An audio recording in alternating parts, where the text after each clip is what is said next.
think he makes a couple of classic mistakes that contemporary philosophers are very likely to make. So let me finish reading. Further, the person who perceives the object, the percipient, has the purpose of passing judgment upon it. His attitude is not aesthetic. This should be kept in mind, for we shall see later the attitude of the art critic is significantly different from the aesthetic attitude. Well, it can't be entirely different, or how can the art critic make any judgment? You'd have an art historian. I mean, there are art historians, as a historian of American art, they'll know dozens of artists and hundreds of paintings and, dozens of art museums and God knows what else. But if they have to stand back and say, is this a good painting? Is this beautiful? Is this ugly? Is this a great artwork? Then they have to go beyond, apparently, for Stolnitz, being an art critic. And that's because he, in his aesthetic attitude, there's nothing cognitive. Well, that's why I think Bergson does us a favor there. It is cognitive, but it's a different kind of thinking. Most of the thinking we do is sometimes called discursive, but it's abstract and it's useful. And I have nothing against that.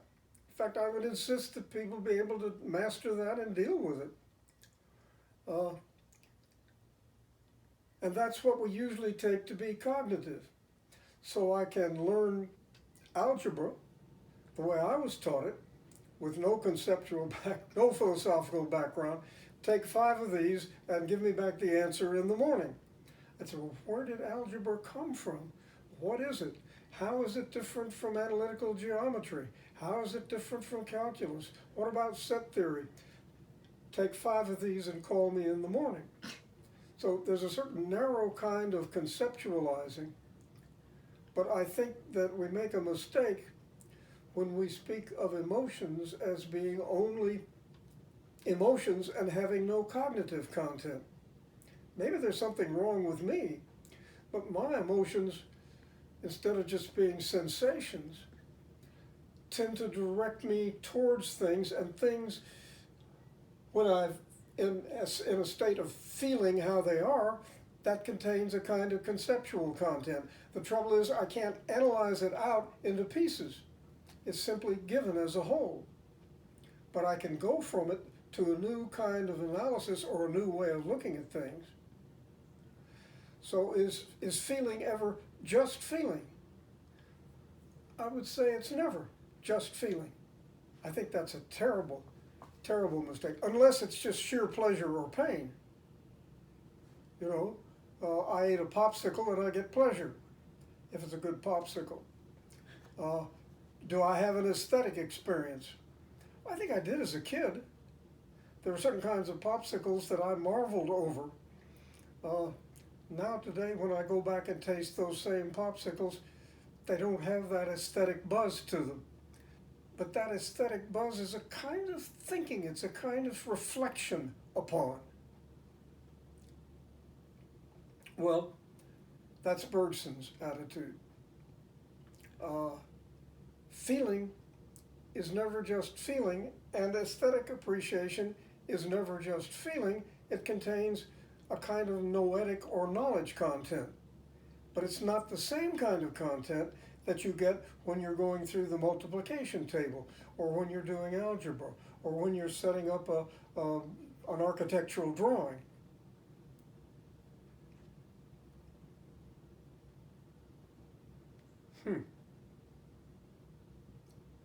So I think where Stolnitz draws the line, it's very useful, it's very perceptive, but I think it has some strategic limitations. And I find that people like Bergson, but perhaps Husserl, certainly Whitehead and James, knew that an insight or intuition was something that had meaning in it. And then you say, but you can't define that meaning in terms of anything practical, therefore it's just a bunch of noise. But it's not. If I find meaning in the forest, you say, well, spell it out. Tell me how many board feet of timber you're going to get out of that. Don't just wander around in the forest waffling. Uh,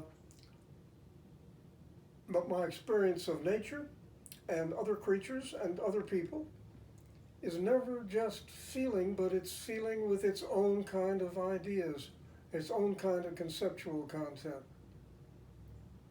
And that explains why I can unpack that content and come up with a new way to write sonnets or other poetry. I made the mistake, and here at this time of this pandemic we have, when everybody stays home, I've had a chance to try to clean up my study. And in the process, ran across a whole bunch of poetry that I did. I mentioned this in the last lecture. And sure got rid of a lot of it.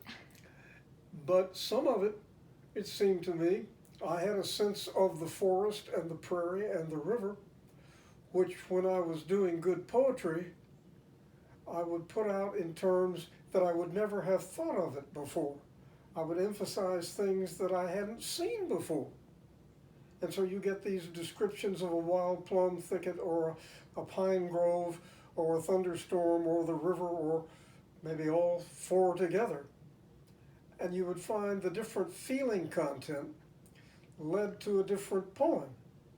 And the poem contained aspects of things that you wouldn't ordinarily look at. And when I looked at my social surroundings, some of those poems were rather witty satires. Still worth reading. Amazing. Somewhat worth reading. I think Robert Frost did better. I might name 5 or 10 or a dozen others who did.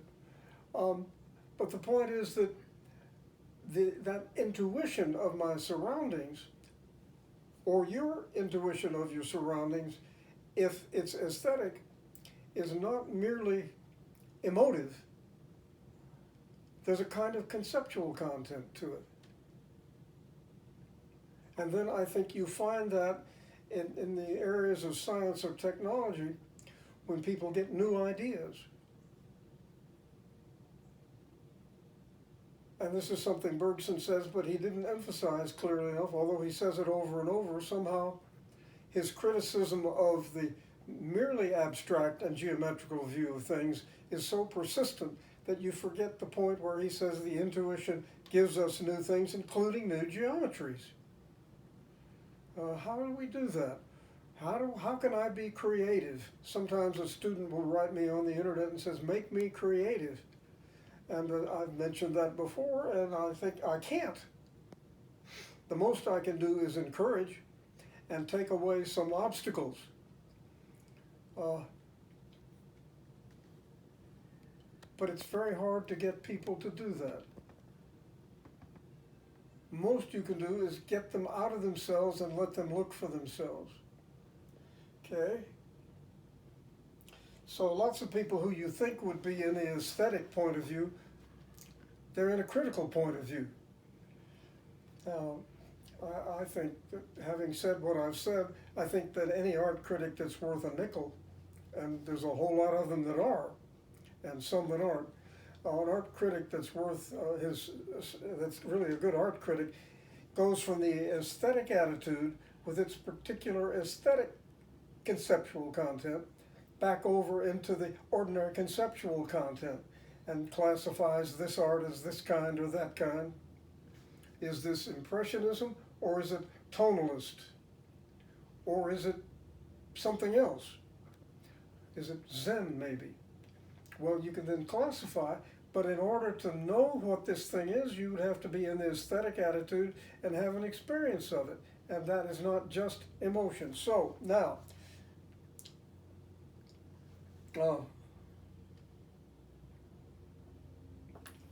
let's see. At the very bottom of page 80, for the aesthetic attitude, things are not to be classified or studied or judged. They're in themselves pleasant or exciting to look at.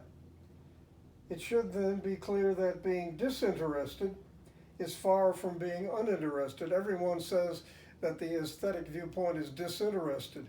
That to many people just means you're bored or you're not very excited. But when the two words that Stolnitz uses are, uh, um, what am I looking for? Yeah, disinterested. And then the next is disinterested. Well, disinterested is a terrible word because couldn't I have aesthetic interests? Well, not for Stolnitz, because for him, if I have an interest, it's not aesthetic. And I don't think that's accurate. Uh, but at any rate, uh, it should then be clear that being disinterested is very far from being uninterested. Rather, as all of us know, we can become intensely absorbed in a book or a moving picture, so that we become much more interested than we usually are in the course of our practical activity. You know, I can take a film and say, well, it's film noir, it's Humphrey Bogart, it's Lauren Bacall, and then I can say Hollywood and 1939, and I can say, and this relates to later Bogart and earlier Bogart or later film noir, or, you know, all this kind of thing. And I do a nice classifying job. I can't do it unless I've paid attention to the artwork, and I'm not likely to do it well if I haven't gotten into it. So the word disinterested, we haven't got a better one. I think I prefer the word reflective, might be a little closer. But disinterested can be tremendously interested. I just saw a film called The Maltese Falcon. I hope you've seen it. It's a short film. It's Bogart and Sidney Greenstreet and Sidney Laurie, or Peter Lorre. And hell, it's a wonderful flick.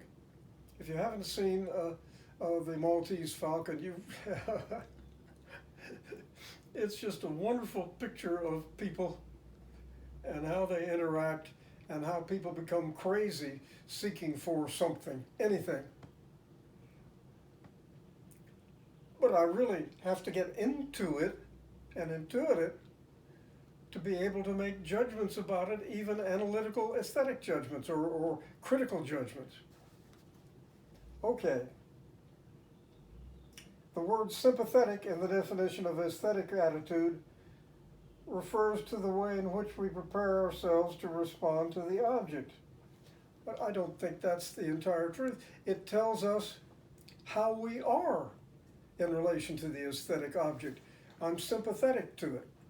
When in Rome, decades ago, I stumbled across Michelangelo's David, which is, if there ever was one, a brilliant sculpture. As when I stumbled into the Impressionist Museum in Paris and was overwhelmed. In some sense, I was inside the artwork. And so when I'm sympathetic, I'm not just preparing myself for something, I'm in it. You say, well, you can't get inside anything. We are outside everything and we analyze. I can't believe it.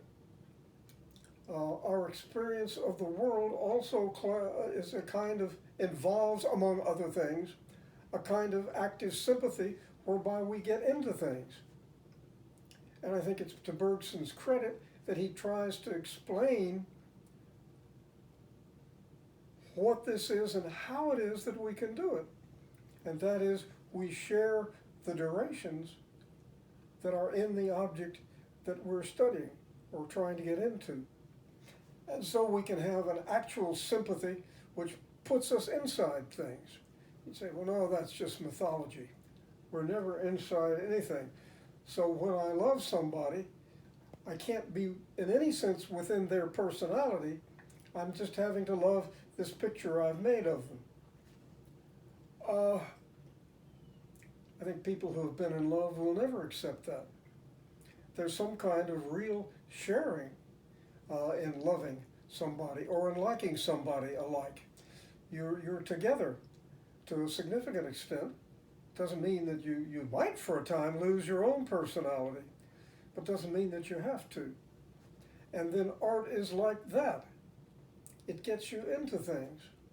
Well, for Bergson you can, and for Stolnitz, I don't think he quite realizes it, but you can't. Uh, to apprehend an object at the top of page 81 aesthetically, we do so in order to relish its individual quality, whether the object is charming, stirring, vivid, or all of these or more. If we are to appreciate it, we must accept the object on its own terms.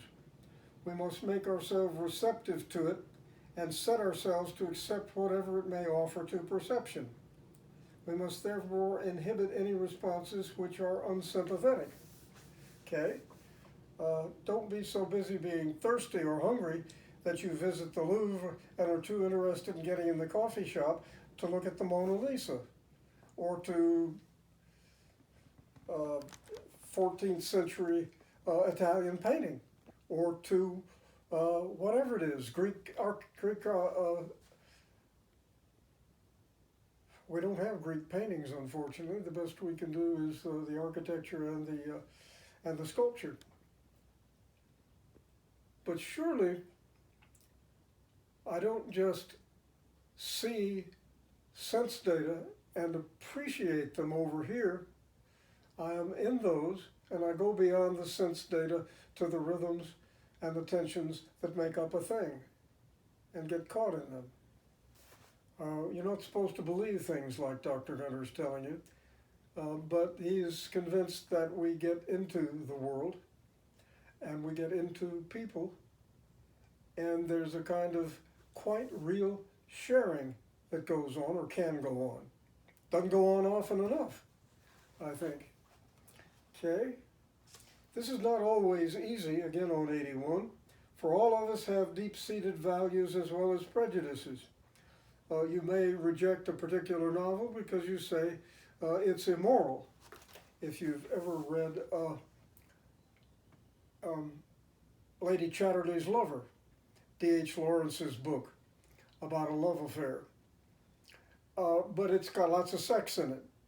And if you're religious or if you have certain ethical attitudes, you may say that's bad, and it makes you hard to sympathize, to sympathize with it. I'm trying to think of Flaubert's Madame Bovary. She falls into this affair, and it's quite, Flaubert really makes it quite clear that this is a neurotic. She's stuck with a husband who's infinitely boring.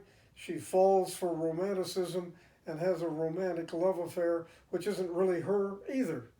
But she gets trapped in it, and it wrecks her life. You say, well, you shouldn't have young people read that. Plato would be the first to say so. But perhaps not high school kids, but I think by the time you get to college, you're enough of an adult to be able to read this stuff and discount what you wish. Okay? To be sympathetic in aesthetic experience means to give the object a chance to show that it can be interesting to perception. Well, interesting. Okay? And so he says, now we take the word attention. So you've had three words. Disinterested. Second, being interested in something. And third, being sympathetic. And then sympathetic involves the focus of attention. It's pretty ordinary psychology. You're not saying anything strange. It's anything ordinary. When we listen to a rhythmically exciting piece of music, which absorbs us with its energy, but if it absorbs us, we're in it. It grabs us. And I think it's more common people say, boy, that really grabbed me.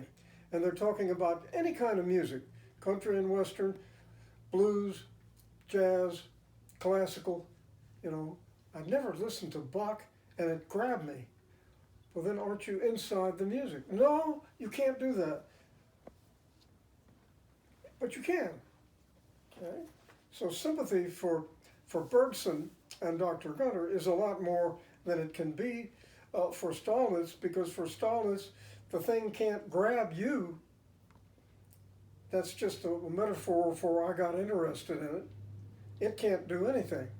It's like the person that you're a friend, a real friend with or in love with. Uh, are they in you when you're in them? Well, in the sense that you are changed by the relationship. It's an internal relationship. The two terms of the relation are both changed by the position in the relationship of love or friendship. Well, at any rate. And so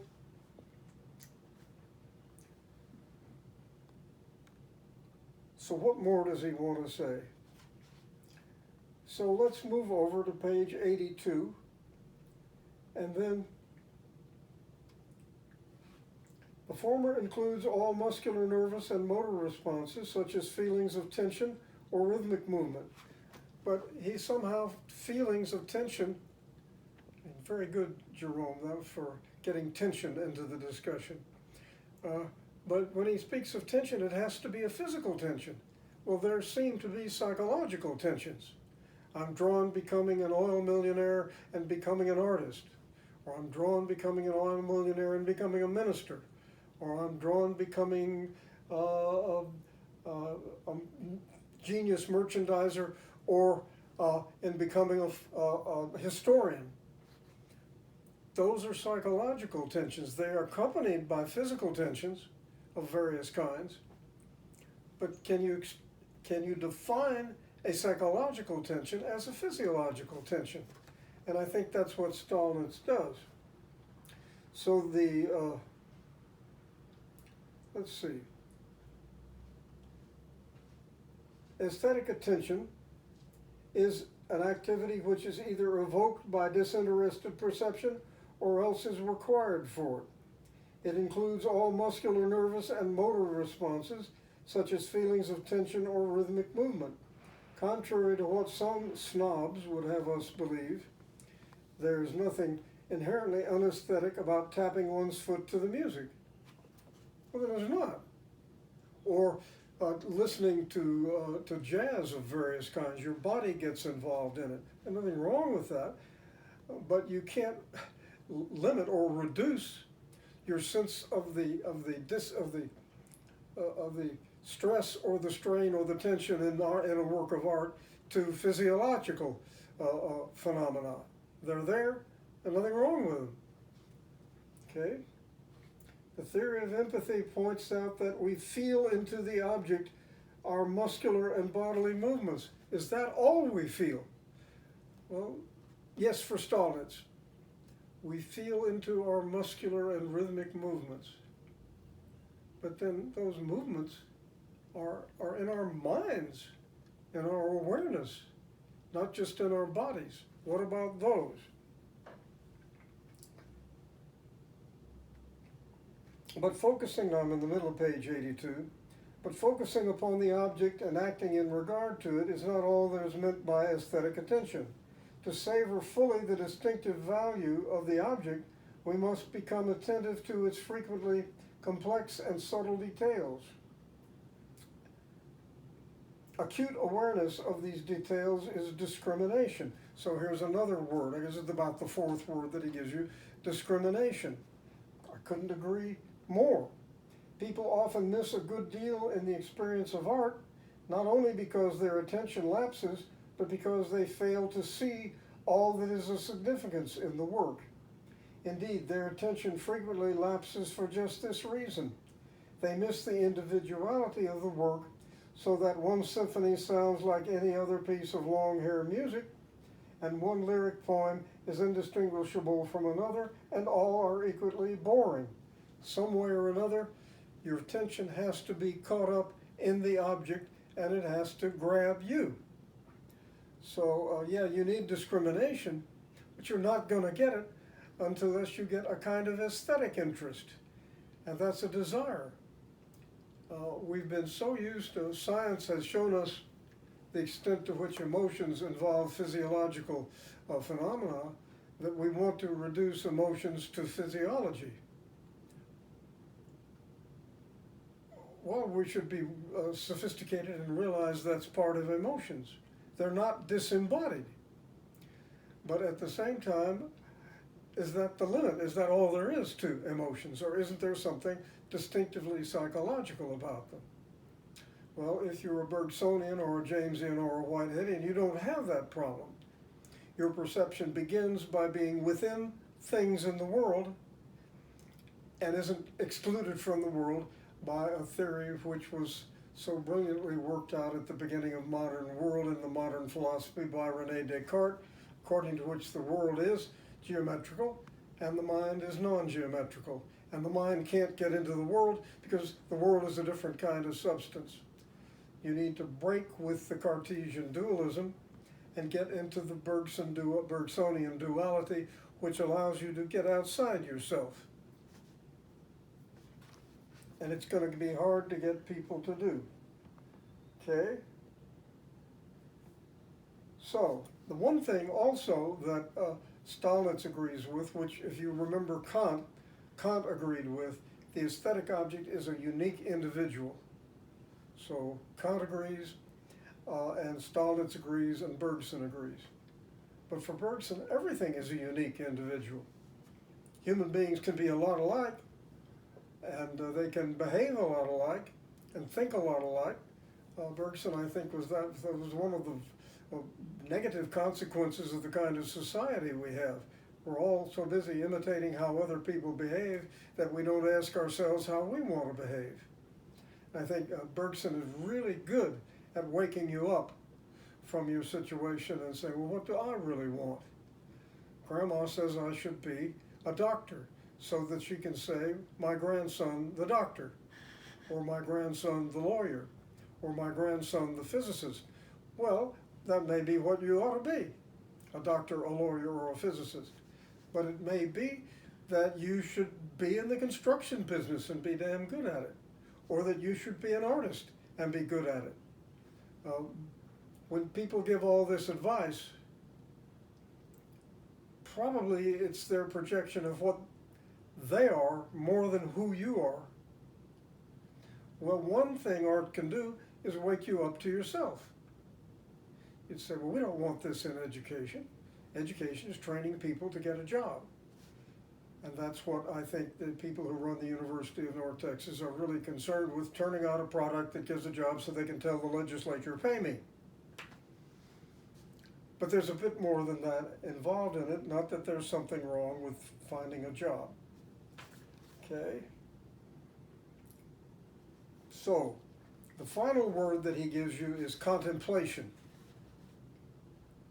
And it's like disinterested. It's a very misleading word. It's usually thought that when you're contemplative, you're relaxed, you're not very intense, you're laid back. But contemplation, if you knew Buddhism or Hinduism, or if you knew phenomenology, contemplation is not relaxed at all. It's a very high tension of consciousness in which your capacities are strained to the utmost. But the end of the aesthetic experience is contemplation. So if I give you and I certainly will, on the second hour exam, a paper on the aesthetic experience or the aesthetic attitude, then you're going to have to bring in words like contemplation and discrimination and words like that. Okay? The aesthetic attitude can be adopted, and this is 83, the last page, towards any object of awareness whatever. This phrase need not, strictly speaking, be included in our definition. We could understand the aesthetic attitude as the kind of perceptual attention we've been talking about without adding any object whatsoever, but you should understand that. This definition permits us to say that any object at all can be apprehended aesthetically. And I think it's the truth about people. You're walking through the campus and you're thinking, okay, that's the chemistry building. I have to get there and I've got 10 minutes to get there. And then I bring my notebook and I have to get ready to concentrate on chemistry. I don't feel like it today, but I can do it. So I've got all this pragmatic, but it's probably the case that on the way there you'll think, isn't that a pretty cloud? But you may not say it, you just see it. or isn't that a pretty girl, or isn't that a handsome man, or isn't that an interesting dog, or I'm afraid of that dog, or here comes, there's a place in the University of Texas at Austin campus that I like to wander across because ever since I was an undergraduate there, there's a mockingbird that will come out and attack you because the mockingbird has a nest there in a bush not too far from the sidewalk and is busy protecting her nest. So you get chased off the walk. Well, then I apprehend the mockingbird as something dangerous. Not very, but dangerous. Well, or I can apprehend the mockingbird as a bird, rather handsome, or I can apprehend its song, which it may constantly change, which suggests that it has some kind of primitive aesthetic sense. Does the mockingbird enjoy singing? In some way, I think it does. When I enjoy its singing, am I there with the mockingbird? Yeah, in some limited sense, I think so. But we don't ordinarily approach things that way, and I think when people talk that way, we have a tendency to mistrust them. People get too aesthetic. People talk about, they and their dog communing together. And yet I think there's something to that. You're sharing not only similar emotions, but you're there together experiencing the same durations. And so there's much more to the closeness between you and your dog in some circumstances than there is in others. And so most of our experience is this mixture of the aesthetic attitude and the practical attitude.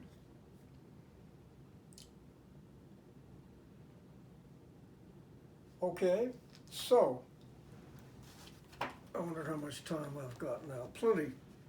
So let me read to you from Bergson's Introduction to Metaphysics.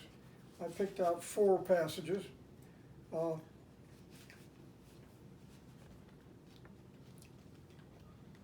Page 1. Okay? Page 1 in an Introduction to Metaphysics. There are 2 ways of getting into the world. The first implies that we move around the object. The second, that we enter into it. Stolnitz keeps trying to enter into the object, but says you can't. You have a sensuous view of the thing, and you do discriminative reflection, but it's only of the sensed appearances. The first depends on the point of view at which we are placed and on the symbols by which we express ourselves. Well, there's Stolnitz. Instead of even seeing the thing, it becomes a symbol of what we do next. So I see the coffee cup, drink. I see the pencil, write. I hear the doorbell, go. And you can have a whole life that's almost entirely centered on the practical. It would be a life of, I think, kind of dullness, really, but that's possible. The first depends on the point of view at which we are placed and on the symbols by which we express ourselves. The second, which is very closely parallel to Stolnitz's aesthetic attitude, neither depends on a point of view nor relies on any symbol. The first kind of knowledge may be said to stop at the relative. The second, in those cases where it is possible to obtain the absolute. Well, all Bergson means by absolute is it's something real, okay? It's not what the Germans would have meant by absolute, which has you marching away effectively. Absolute means you can get to something that is real. Well, how do you do that? So we move to page 10, and we'll see if what I get there helps, and we go down to the 3rd paragraph.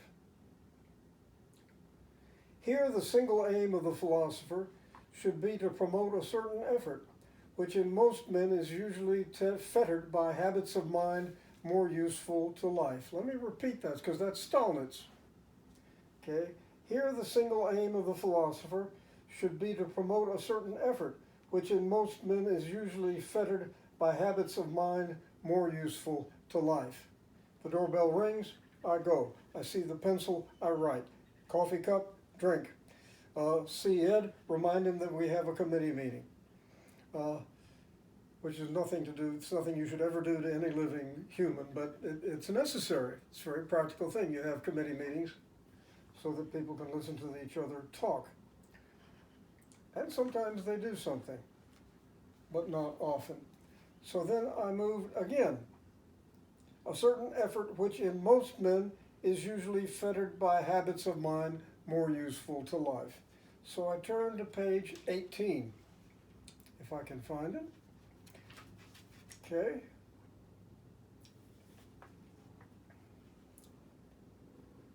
Such is, however, is in the second paragraph on page 18. Such, however, is the undertaking of the philosophers who try to reconstruct personality with psychical states. Whether they confine themselves to those states alone, or whether they add a kind of thread for the purpose of joining the states together. Both empiricists and rationalists are victims of the same fallacy, and if you knew the history of psychology, the late 18th and the whole 19th century were dominated in psychology by something called associationism, which atomizes the contents of awareness. I have a pleasure, I have a pain, I have an image, I have a tendency, and all these things are separate and have nothing to do with each other. How is it that they come together? Well, laws of association. I see something red and I think of a pair of shoes. I see something, I smell something like vanilla and I think of vanilla ice cream. I see Joe Bob and I think of bowling league. All that stuff. We're just bound by a set of associations. We don't know where they come from. But then the human personality is just a collection of bits of something. Whereas Bergson says, no, you get into your personality. But sometimes what a psychoanalyst has a hard time doing is get you to where you let go of all your crutches and your other things and get into yourself. Who am I? Can I accept myself? And a lot in our culture, and I'm afraid in our religious culture, I've talked to a lot of shrinks here in Denton, and they pretty much say that in this part of the world, there's a sexual and personal guilt. That people get into a guilt trip, and they try to teach you the difference between good and bad. They teach you that you're bad, not how to be good. So for many people, getting to accept themselves, it's a hell of a paradox, isn't it? That you can't get into yourself. But if you did, then you would be a much more complete, a much more balanced, a much happier human being. And I think very often what psychoanalysis of its various kinds, or psychotherapy, or psychiatry, there's all kinds of terms for it, do, which I think art can do also, is get you back to yourself. Much in our society distracts us. I think North Dallas is full of people who are distracted by their career. Nothing wrong with having a career, for God's sake. But you can be fixated on it, and then you exclude everything else. Hard, particularly on your kids, if you do that. Okay? Both the empiricists and the rationalists mistake partial notations for real parts, thus confusing the point of view of analysis and of intuition, of science and of metaphysics. And finally, pages 24 to 25. Okay, and this is a really long passage. So what I'll quote to you is page 24, the second paragraph. And that paragraph goes on all the way through the next page. How far does it go? And up to the top of page 26. Bergson will do that for you. If you've got the strength to read the whole paragraph as one, you've got a lot of focus of mind. So,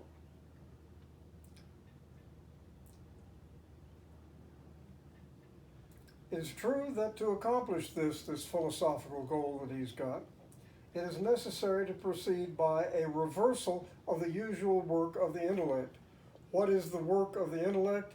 It's practical, ultimately. Even the most abstruse geometrical diagram, which you might get into for the sake of geometry and the beauty of it, in the end, it's a structure that's made for human applicability to things. And it's wonderful. Geometry is wonderfully useful in engineering and architecture and highway building and God knows what. Building classrooms. You look around you at a classroom, lots of geometry there. Sometimes broad curves, mostly straight lines. Incidentally, I'm not sure how many of those have to be straight lines, but they usually are. Thinking, as Stolnitz and Bergson put it, usually consists of passing from concepts to things, and not from things to concepts, or from intuition to concepts. To know a reality in the usual sense of the word to know is to take ready-made concepts, to portion them out and to mix them together until a practical equivalent of the reality is obtained. Yeah, I mean, the coffee cup, I could spend a lot of time thinking about any number of aspects of the coffee cup, the white and the gold and the black, the initial G for my family name, which is a family narcissism. But I'm usually just, it's a handle so I can touch it without getting burnt, and it's got coffee and so I can drink it, but it fits my mouth, okay? But if I want to engage aesthetically with the coffee cup, then I've got the smell of the coffee, the sound of the coffee cup when it hits the desk, the shape, the texture, the forms, all kinds of things that strike me if I let it. That's the aesthetic attitude, but Bergson thinks it's the beginning of the philosophical attitude. But it must be remembered that the normal work of the intellect is far from being disinterested. Well, there's the term disinterested. Usually when we perceive the world, it's to ask, what can I get out of it? How do I respond to it? I have to cope. Okay, and Dr. Gunnar never told you not to be able to cope.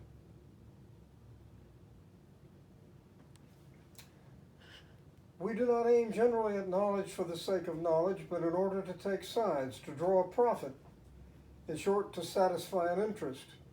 We inquire up to what point the object we seek to know is this or that, to know what class it belongs to and what kind of action, bearing, or attitude it should suggest to us. These different possible actions and attitudes are so many conceptual directions of our thought. Yeah, there's a tendency to do, act, so forth. It only remains to follow them, and that precisely consists the application of concepts of things. In most cases, to try to fit a concept on an object is simply to ask what we can do with the object and what the object can do for us.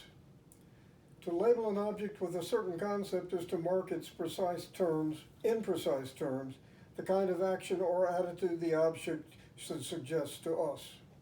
All knowledge properly then so-called is then oriented in a certain direction or a certain point of view. As Stolnitz says, it's a set. We have lots of these sets and they're written into our nervous system.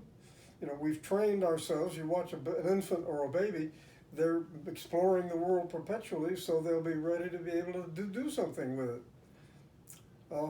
And so much of our education is the education of the senses. And that's why you give a kid so many things physically to work with and to distinguish, because you educate the senses. Okay? Because that's the usual meaning of to know.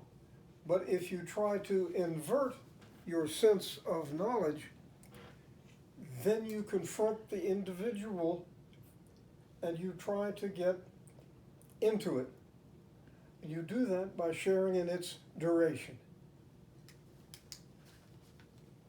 If I'm very relaxed from a day out in the woods and come on somebody from North Dallas who's frenetic about getting something done and not able to do it on time and thinking they're going to be fired, it's going to be a hell of a trouble communicating, isn't there? Because that person's rhythms all of the many rhythms that make up their body and their consciousness, those rhythms are all strung tight, and they are many-fold, and they all involve each other. And if somebody's in that kind of frenetic duration, then my laid-back duration, and we're not going to have a whole lot of you can have an impersonal symphony. Man, I'm sorry you feel so bad. But we won't really be into them, nor they who are tied up in a knot are not going to be able to understand why you feel this wonderful sense of being with nature and being in the world.